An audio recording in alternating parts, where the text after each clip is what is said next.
Waalaikumsalam, selamat sore Ibu, silakan duduk. Ya, terima kasih Bu. Baik, selamat pagi Bapak dan Ibu. Terima kasih ya telah datang ke praktik mandiri saya. Nah, apakah ada yang ingin saya bantu? Selamat pagi Bu, bidan saya beserta suami saya ini ingin berkonsultasi mengenai alat kontrasepsi Bu. Baik Ibu Anggi, sebelumnya kalau boleh saya tahu ya, apakah Ibu sudah menggunakan alat kontrasepsi setelah melahirkan 2 bulan yang lalu? Belum.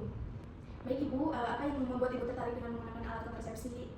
Saya mendengar tentang metode mal itu Bu, dan saya tertarik untuk mencobanya. Saya juga ingin menjalankan kehamilan secara alami, tapi di bidan saya belum memahami bagaimana cara kerjanya dan batas waktunya sampai kapan kalau pakai KB ini. Oh gitu ya Bu ya, baik ya Bu ya. Jadi untuk metode aminorea laktasi ini atau bisa disebut dengan MAL itu, KB alami yang memanfaatkan dengan menyusui. Dan selagi Ibu belum haid lagi, lalu Ibu menyusui secara eksklusif ya, atau hanya ASI tanpa tambahan makanan ataupun minuman yang lainnya.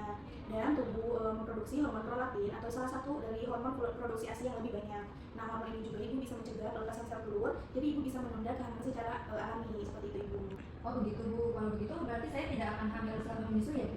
Nah, seperti yang sudah tadi saya jelaskan ya Bu ya, metode MAL ini efektif jika Ibu menyusui secara eksklusif minimal 8 kali sehari, termasuk malam hari, dan Ibu juga belum mendapatkan haid setelah melahirkan, dan usia bayi Ibu harus kurang dari 6 bulan ya Bu ya. Oh jadi begitu Bu cara kerjanya. Terus kalau untuk batas KB-nya sampai kapan ya Bu?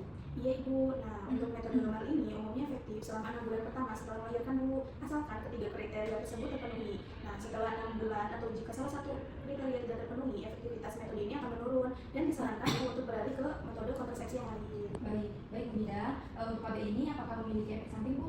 Nah kerennya nih Bu, untuk metode MAL ini dia punya beberapa kelebihan Ibu ya, tidak pakai obat, alat atau suntikan, dan jadi tidak ada efek samping. Cara ini juga tidak mengganggu hubungan suami istri, tapi metode ini tidak bisa mencegah penularan penyakit seperti HIV atau infeksi menular seksual lainnya. Selain itu, agar efektif mencegah kehamilan, Ibu harus menyusui secara eksklusif tanpa tambahan susu formula atau makanan lain dan minuman lain. Dan tentu ibunya juga belum haid lagi ya Bu ya. Bu Bidan, saya mau nanya nih, apakah metode MAL itu cocok buat semua ibu?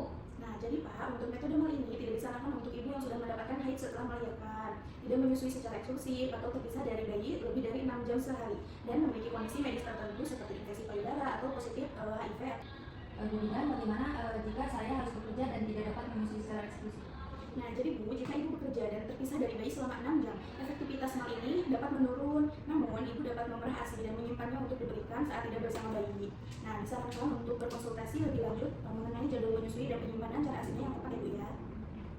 Ya Bu Bidan, apakah ada metode kontrasepsi yang kami pertimbangkan Bu? Tentu ada ya Pak ya, berbagai metode kontrasepsi yang lain seperti KB, PLKB, suntik, dan IUD, dan juga kondom. Setiap metode memiliki kelebihan dan kekurangan. Saya sarankan untuk mendiskusikan pilihan yang paling sesuai dengan kondisi dan kebutuhan Ibu dan Bapak juga.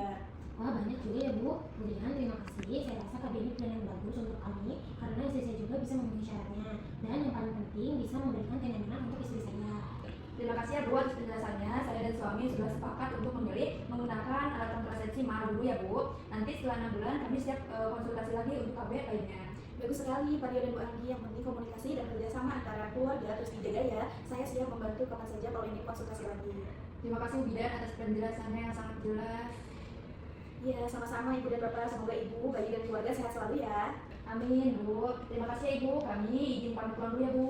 Hati-hati di jalan ya Bu ya. Ya, Terima kasih.